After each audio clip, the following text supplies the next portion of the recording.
On Season 1, Episode 19 of the sitcom Home Improvement, entitled Unchained Malady, Tim the Toolman Taylor receives a mysterious anonymous letter in the mail. The letter instructs Tim to forward the message to 10 people within 24 hours.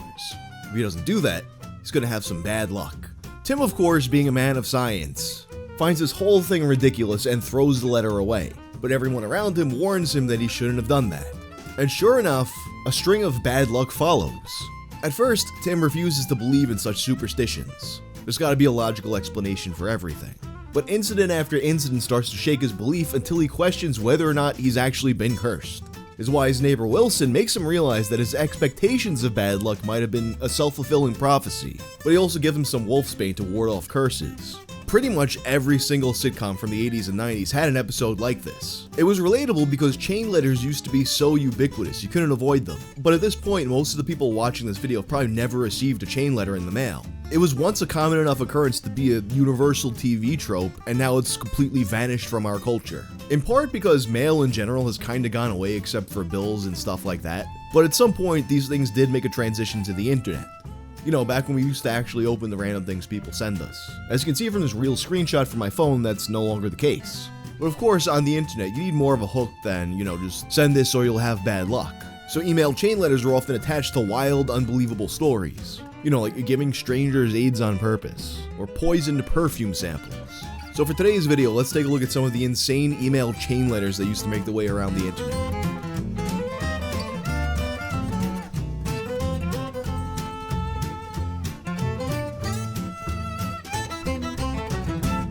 This video is sponsored by Bellesa. Bellesa is the #1 destination for all things sexual wellness. And right now, my friends at Bellesa are giving away free vibrators and gift cards for vibrators to everyone who signs up. Some of Bellesa's toys include: first up, you got the Ultra Blow. This is the real high-tech option. The bottom ring thrusts, while the top ring rotates around the tip to give that full hand-and-mouth BJ experience. And it has 8 different thrusting and speed options to give you multiple sensations at the same time. You got this one called Halo 2. It's a couple's toy, strong and quiet for a discreet experience. It increases stamina for the wearer, while delivering vibrations for both partners to reach new levels of pleasure. It has 5 different speeds, it's waterproof, and it's rechargeable. Also for couples, there's the Key Vibe. It's a remote-controlled secret panty vibrator, and the remote is indistinguishable from a pair of normal car keys. Also waterproof and rechargeable at 5 different speeds. Then there's the Essential Stroker. This one right here is the staple, no charge needed. It's got an ultra-realistic orifice. So realistic I can't show you right now. And it's made of a very soft, flesh-like TPE. Got a snug, responsive grip with 7.5 inches of length and 3.6 inches width. Perfectly sized for a comfortable fit that hits just right. And it's good for solo or partnered play. Once again, everyone who signs up to the giveaway will receive a massive discount. And some people will win a fully free toy. Just click the link in my description. The year is 1999. You go with your friends to the Metro Theater in Austin, Texas to watch what you didn't expect would be one of the greatest movies you've ever seen in your entire life. Of course, I'm talking about none other than Deep Blue Sea. You get to the theater, you take a leak, you buy some popcorn, and then in the darkness of the theater, you find a good spot and you plop yourself down on your seat without even taking a look. And then you feel a sharp pain. It must be the old sciatica acting out. But then after a while, that sharp pain turns into an itch. You get up to go to the bathroom and take a look at what's going on, and then your friends notice a sticker on your back, and it reads, "Welcome to the world of AIDS." This seems like a practical joke of some sort. But then a few weeks later, you get a blood test, and boom, you're HIV positive. And then the police tell you this has been happening a lot recently. This was the premise of a chain email that had been circulating in 1999. As reported by the Austin Chronicle, it had been making the rounds locally a lot in that time, but of course it spread all over everywhere else. In reality, you're very, very unlikely to actually catch HIV this way, but HIV has always had that mysterious, scary component to it where people just think they're going to get it anyway. This particular email was actually a rehash of a similar story that had been going around years prior, titled AIDS Mary. Snopes spoke about this one in 2000, back when the site was primarily dedicated to this sort of thing. This is how the AIDS Mary email read. A guy's friends throw him a 21st birthday party. They get him drunk and then a hotel room and a prostitute for his present. In the morning, when this guy wakes up, the prostitute is gone. When he goes to the bathroom, written on the mirror with lipstick is, "Welcome to the world of AIDS." Snopes dated this email all the way back to 1994, but noted that these kinds of urban legends have been circulating for even longer than that. So much so that they had to create a separate page just for pinprick AIDS attacks. And that's not to say that such a thing never happens at all. A while back in a short, I covered a story where a man named Brian Steeman attacked a woman at a grocery store with a syringe full of his own semen. Fortunately, the woman tested negative for any kind of infection she could have gotten from that, and they put her on antivirals to prevent anything from happening. Snopes' coverage also pointed to a few instances where people did get AIDS on purpose, or at the very least through negligence. They mentioned 2 men in particular, Darnell Bossman McGee and Newshawn Williams. They had both infected nearly 20 people apiece. But perhaps the most publicized case of all was that of a Tennessee woman named Pamela Weiser. According to Pamela, she had gotten HIV from a man she slept with 3 years prior, so in an act of revenge, she decided to infect as many men as possible. At the time of questioning, she said that number was over 50 men. She would later claim that it was just 5 men, and then after that split the difference to 22 men. And also, she said she didn't really infect men on purpose, she was just really horny. And she would say that she did in fact inform them. But some of the people who got HIV from her claimed that that was never the case and she never let them know. In Tennessee, of course, it's a felony to expose someone to HIV without their knowledge, and ultimately she would plead guilty, receiving 26.5 years in prison. Here's another classic. I actually covered this one very early on in the channel, but for some reason I decided to title it, Woman Masturbates with Lobster and Fucking Dies. Which, you know, it got buried a little bit because YouTube doesn't like when you put fucking and masturbation in your title. 7 years after I made this video, this is still one of the most disgusting things I've ever read in my life. So let's run it back. The email begins. If you read one disgusting story this year, let it be this one. I'm trying to think of a guy who just has like a one disgusting story a year quota. Picturing him just like coming back to my channel every December, sorting through his options like some kind of royal king.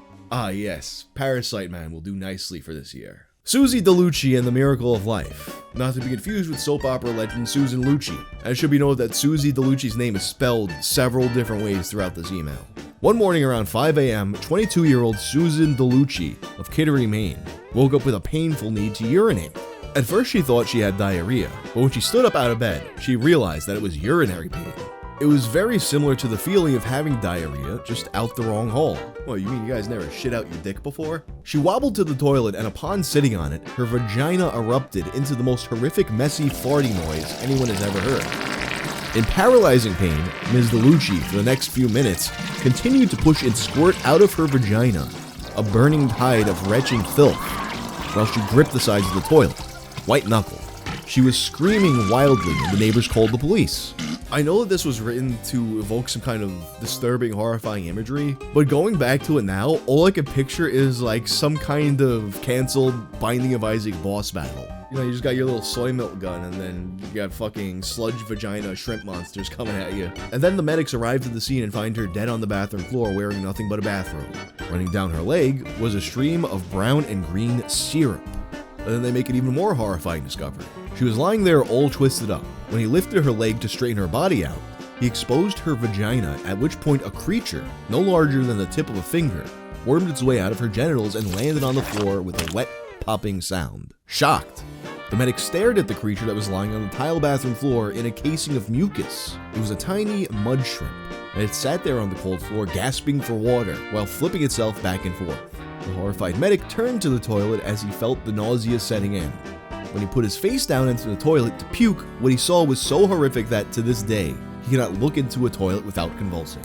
The entire toilet bowl was boiling with baby brown mud shrimp flipping and splashing at a furious pace. The letter goes on to explain that she died after seeing the same thing the medic saw. She has passed out and hit her head on the toilet. It's a very likely outcome of passing out in the bathroom. Many people have died this way, but you have to ask the question, why did she vagina shrimp out of her all over the place all of a sudden? Well, you see, after discovering the evidence, that being lesbian VHS tapes and a lobster, the best minds of CSI pieced together the story. It is believed by medical police that on 2 nights before the accident, she had purchased a live lobster at a fish market. While lying in a tub, she gently inserted the creature's tail into her vagina to derive pleasure. At that point, she held a lighter under the creature's face, causing it to flip its tail in a violent snapping motion.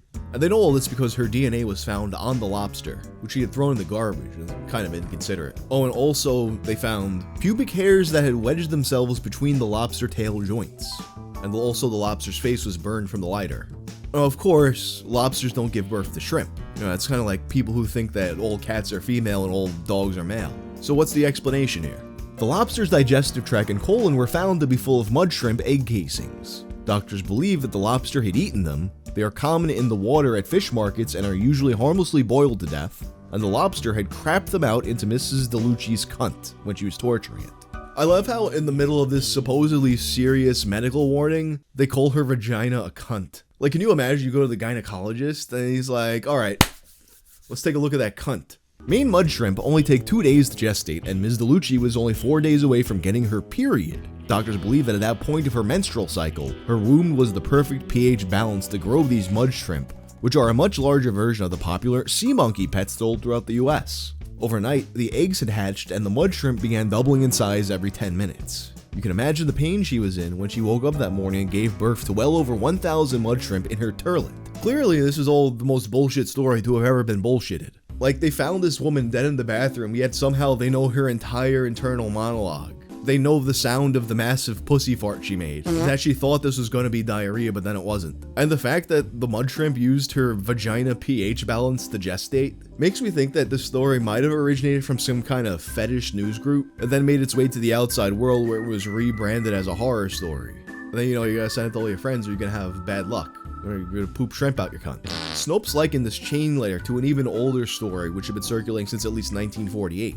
In that story, a woman gives birth to an octopus. In the 1984 version of this octopus story, a teenage girl is showing all the signs of pregnancy, but she swears to her parents that she was a virgin and she had never done it. Of course, as she gets more and more pregnant, nobody believes her.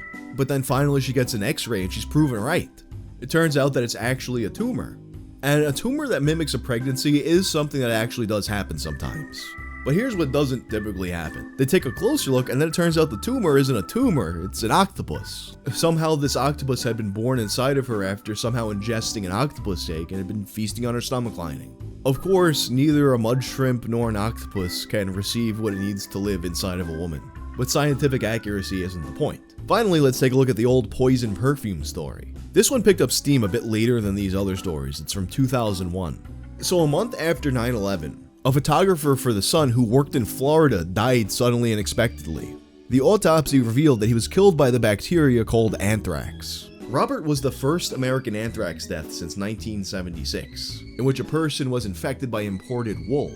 In the weeks following Robert's death, several letters contaminated with anthrax would be discovered, including ones sent to media outlets and senators. These would infect and kill several more people. The anthrax would come attached to letters like this one sent to Tom Brokaw. 9/11/01. This is next. Take penicillin now. Death to America, death to Israel, Allah is great. Although the targets of all these attacks fit a certain profile, the idea that you had this invisible killer going around that could just get you and you'd never know about it, it's still a scary thought even if you have no connection to the media or the government. So of course this was primed to be the subject of these kinds of hoax chain letters. One example was published by Snopes in November of 2001. Urgent news from Glen Eagles Hospital. Urgent. 7 women have died after inhaling a free perfume sample that was mailed to them. The product was poisonous. If you receive free samples in the mail, such as lotions, perfumes, diapers, etc., throw them away. The government is afraid that this might be another terrorist act. They'll not announce it in the news because they do not want to create panic or give the terrorists new ideas. Send this forward to all your friends and family members. Diane J. Ford, Office of the Chief of Police Office of Risk Management. And there was another one going around saying that anthrax poison and Tide detergent packs is coming through the mail. Amusingly, that one says, "This is real, not a chain letter." And this one does take a bit of a different angle from the usual chain letters. It's not, send this to your friends or you'll get bad luck. It's, send this to your friends or they'll die in an anthrax attack. Of course, there was no record of any such deaths, and CNN never issued a warning as some of these emails said. Interestingly, despite there being no confirmed anthrax deaths in the US since 2009, in which a person got it from an imported traditional African drum, this is a hoax that keeps on coming back every few years. In 2010, the original chain email started to circulate again as a text message, prompting Glen Eagles Hospital to respond that no such thing ever happened at their hospital. And also, it should be noted that Glen Eagles Hospital isn't even in the US, it's in Singapore. Well, you put the name of a hospital in an email like this, and Facebook Americans will just assume it's like some Mayo Clinic type deal. Around the same time, the Tide detergent hoax would come back again too, prompting Tide to issue a statement. Then in 2016, it starts making the rounds again, this time as a Facebook post, prompting Glen Eagles Hospital to respond once again, nope, this didn't happen here and we're not American. Still, it's strange that of all of these hoaxes, this seems to be the one that keeps coming back every few years. Perhaps it's just that it's more believable than, you know, fucking vagina shrimp, but it's also that kind of fear where it's like most of the things you're scared of, you think like you can take some kind of measures to prevent it, but anthrax is this silent killer where if someone wanted to infect you with it, there's really nothing you can do about it. Perhaps it's also that the prime suspect in the original anthrax attacks, Bruce Edwards Ivins, killed himself before he could ever be tried for the crime. And despite the government being sure of it, a lot of people who know about the science of anthrax don't believe it, which means that the real killer could still be out there. In any case, that's all for now. If you like this video, turn on notifications and check out my video about a Reddit office prank gone wrong. I'm out.